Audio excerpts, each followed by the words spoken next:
Hi hello friends, नमस्कार सर्वांना. आज दिव्या चालली लग्नाला. तर मी चालली आहे अंगणातील परिसरामध्ये आळूवडीची पाने आणण्यासाठी. मी काही वडे बनवणार आहे, काही त्याचं वरण करणार आहे. तर तुम्ही पाहू शकता हे किती छान आळूवडी झालेली आहे.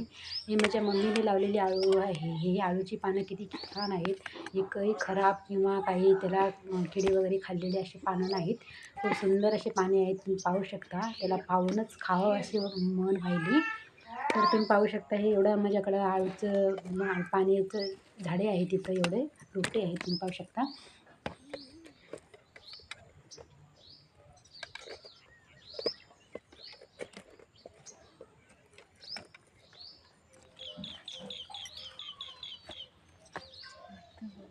तुम्ही पाहू शकता मी जेवढं मला लागते तेवढंच मी आळूचे पाणी घ्यायली.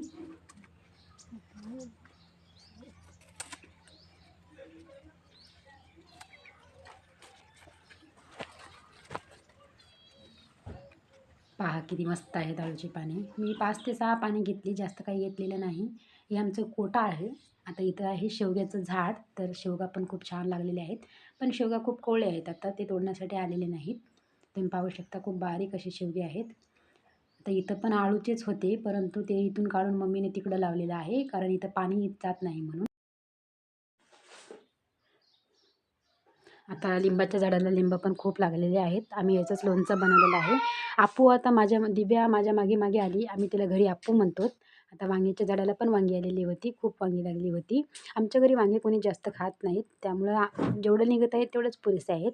आणि इथं आहे आवऱ्याच्या शेंगाची वेली. तर ह्या वेलीला भरपूर असे आवऱ्याचे शेंगा आलेले होते. तर खूप खाल्लेले आहेत आम्ही ह्या वेलीचे आवऱ्याच्या शेंगा.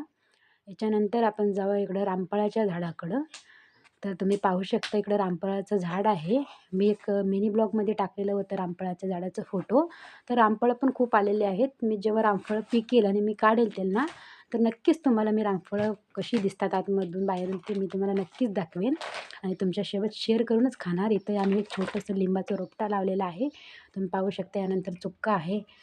यानंतर इथं खूप पालक, मेथी असं सगळं आलेलं होतं. आम्ही ते खाताना उरलेलं आहे आता. रामफळाच्या झाडाला शिडी लावून ठेवलेली आहे.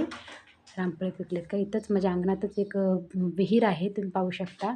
याच्यानंतर आपण जाऊया इकडं कापसाच्या झाडाकडं आणि इकडं बारीक टमाट्याची वेली आहेत. तर तुम्ही पाहू शकता मी एका मिनी ब्लॉकमध्ये बारीक टमाटे पण दाखवले होते. भरपूर असे बारीक टमाटे निघतात. का बरं इथं मी घरात आले, मग बाबा लग्नाला जाणार होते, तर मी त्यांना खायला मुरमुरे दिले. बाराचं लग्न होतं, तिथं जेवण होतं, त्यामुळं बाबा मुरमुरेच बस झाले असं म्हणले, तर त्यामुळे मी त्यांना मुरमुरे दिले. आणि दिव्याला मी जेवायला काल केलेलं अद्रकचं लोणचं आणि भात मी हे कालवून तिला दिले. मग तिने ते खूप छान आवडीनं खाल्ली, कारण ती तिथं गेल्यानंतर किरकिरी करते. तुम्ही पाहू शकता दिव्याचं लूक किती छान तयार झालेली आहे. तर thank you friends. Like, share, subscribe नक्की करा.